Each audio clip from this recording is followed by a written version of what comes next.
Hey guys, how's it going tonight? Paul here. Going to do something tonight that I have not yet done before that I said we were going to. We are going to review a cigar.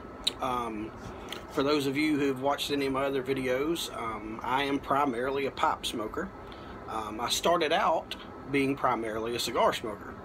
I smoked cigars for probably a year and a half, and then I picked up a pipe and started enjoying it so much that for various reasons I smoke a pipe more than a cigar now, but I still do very much enjoy a cigar.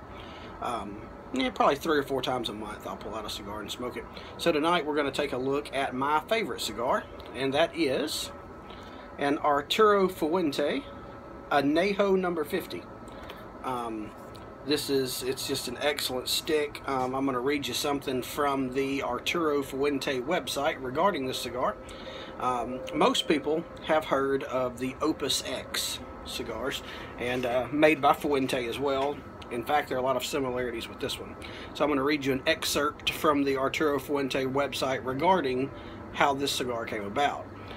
And I'll paraphrase some of it. I won't read it word for word, but the Opus X is one of their more popular lines, and in 1998 Hurricane George tore through the Caribbean, causing widespread destruction throughout the region. Okay, one of the Fuente farms in the Dominican Republic, where the wrapper leaf for the Opus X was grown, was severely damaged by Hurricane George.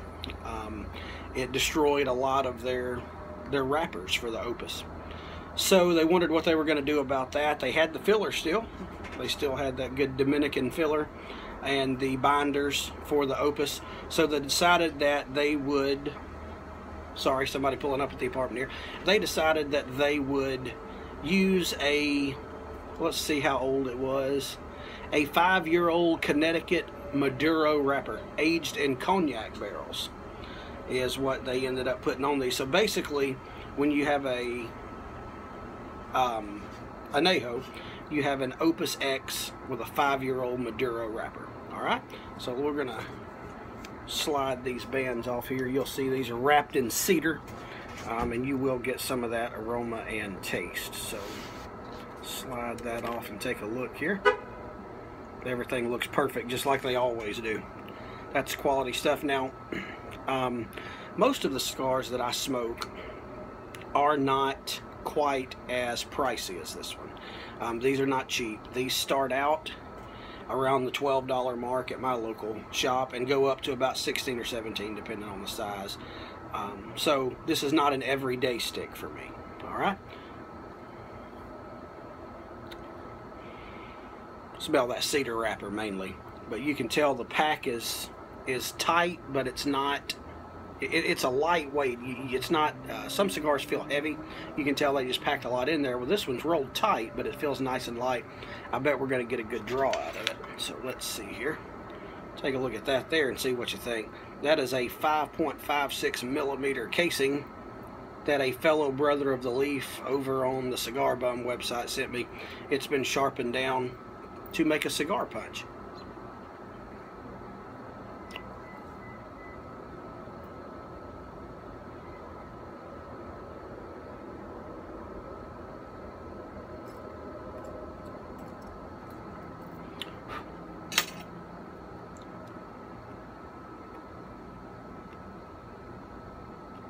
Absolutely perfect draw. Not too loose, not too snug. I like my draw on a cigar similar to a pipe. You want it to seem like you're drinking tea or soda or whatever you're drinking, like you're drinking through a straw. You want there to be a little bit of resistance, but not very much. We are going to utilize this cedar sleeve that was on here to aid in our lighting of this cigar. Now, I'm not a fancy person by any means. As you know, if you've watched any of my videos, I'm not a fancy guy, but a nice cigar deserves a little bit of a nice ritual going into it. So what we're going to do is take this cedar sleeve here, and we'll do put a little toast on it.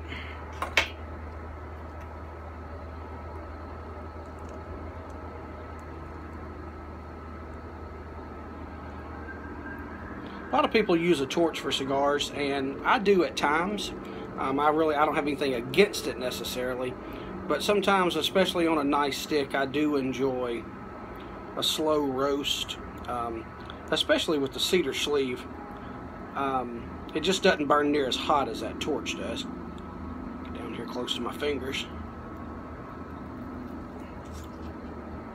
Try that again.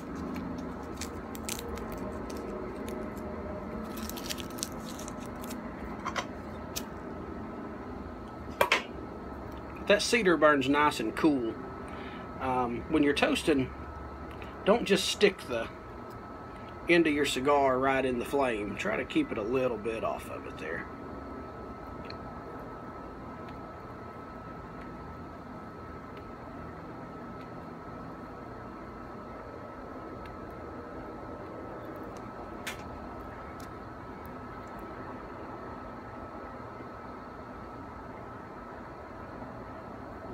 And wouldn't you know it, I'm about halfway lit.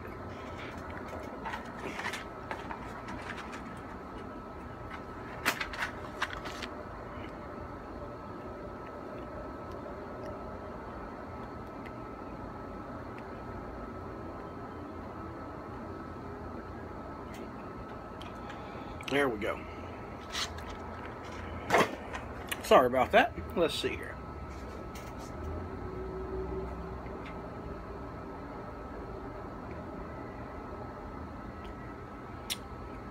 Oh man, smooth, smooth, smooth. If you've never had one of these, most of their stuff is Fuente. They make good quality stuff. Right off on the draw. On these you get a little woodiness. They're just incredibly smooth. Now these opuses, an opus, it's not an opus, these Anejos, as well as the opuses, can have a bit of a pepper kick to them. And I'm getting that especially on the retro held there. But right now there's not a lot right on the draw. We'll let it get going a little bit, and I'll check back with you in a few minutes and let you know what kind of flavors we're getting. Alright guys, quick update here. I've switched sides of the table, as you can see there. It's getting dark outside, a little better light over here. I'm probably 12 or 14 minutes into this one. You can see it's probably a half to 3/4 of an inch down there. It's taking on a little sweetness. Sweetness builds at the beginning there. That woody flavor is still at the forefront, which in my experience that'll continue through this one. They have a nice woody flavor, and some of that may be because of that cedar sleeve. That's, you know, there's no telling how long this thing sat in that sleeve in the shop and in storage when Fuente still had it, so some of that probably comes from the sleeve. But it's a nice sweetness and a little bit of a coffee flavor. I get that in some Maduros, a coffee flavor. I have heard people talk about these and talk about getting a cocoa flavor. I do not get that, and maybe that's just my palate. Maybe my palate's not quite refined enough to get it. I've tried my best to taste cocoa in them and I can't, but they're wonderful sticks. Another quick thing about these Anejos, I'm out on the balcony smoking this one. I just had dinner. These can deliver a nicotine hit if you are not on a full stomach, or if you're a new smoker and are not used to it.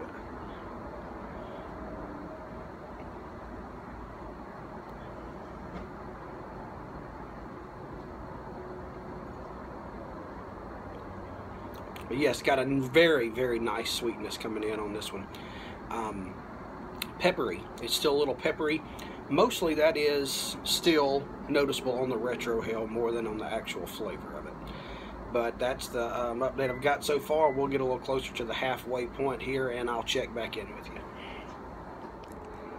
Alright guys, quick update on the Anejo number 50 here. As you can see, we are getting about done with the first third of it there. You can tell too, I'll turn it there, the burn is not razor sharp.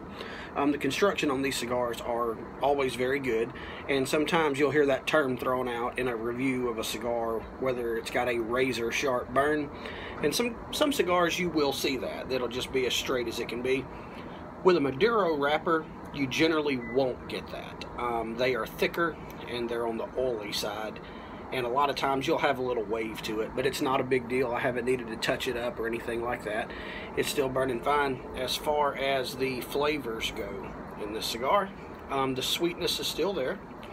I mentioned the spiciness or the pepper. It has died down some, which is what I like. I like a little bit of pepper, a little bit of spice, if it is balanced out by sweetness. And I think that's why I like this stick so much, is because it's balanced. I'm not a fan of pepper bombs, real peppery. Some of them use smoke and it feels like there's hot sauce on your lips, a milder hot sauce. You'll get that tingle. Don't really care for that unless it is balanced out with sweetness. I like the sweet spicy combo. And this cigar, I mean, if you had to describe it in one word, that's probably what I would say is balance. So a little bit of spice, a whole lot of sweetness.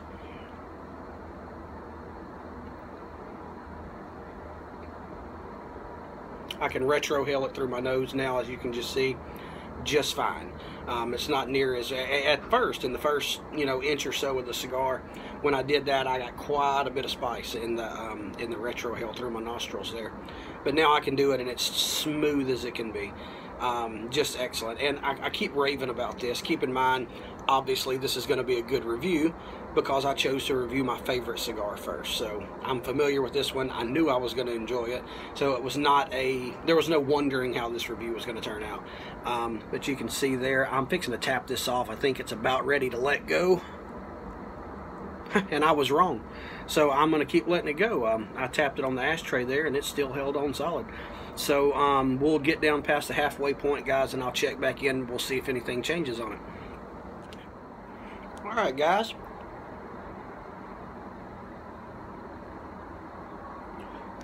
We are about a little over halfway down on this one. We're probably 45 or 50 minutes in. I'm going to take this band off. We're getting a little close to it there. Let's see here. There we go. All right, the flavors have changed a little bit. The sweetness that I've been talking about has died down. It's not nearly as sweet. There's just maybe a tiny bit of it on the draw. The wood's still there. It's taking on a little bit of a leathery taste, and I think I'm getting kind of a nutty taste out of it now. That's one of the things, excuse me, that I like about this cigar. It's the first one you'll hear people talk about flavor shifts in the thirds, and I don't necessarily notice it when it shifts from one third to the next, but this is the first cigar that I smoked that I could actually tell when flavors changed in the cigar. You hear about that a lot, and mostly I'd smoke cheaper sticks, and I smoked one of these, and it's the first time that I could actually say, hey, I recognize the change there in the flavor. So that's always interesting when a stick keeps you guessing a little bit. But yeah, a little less sweetness. The spice has still died down. It's just a nice smooth tobacco with a little wood and leather and maybe a hint of nut here and there. I'll check back with you when we close it out.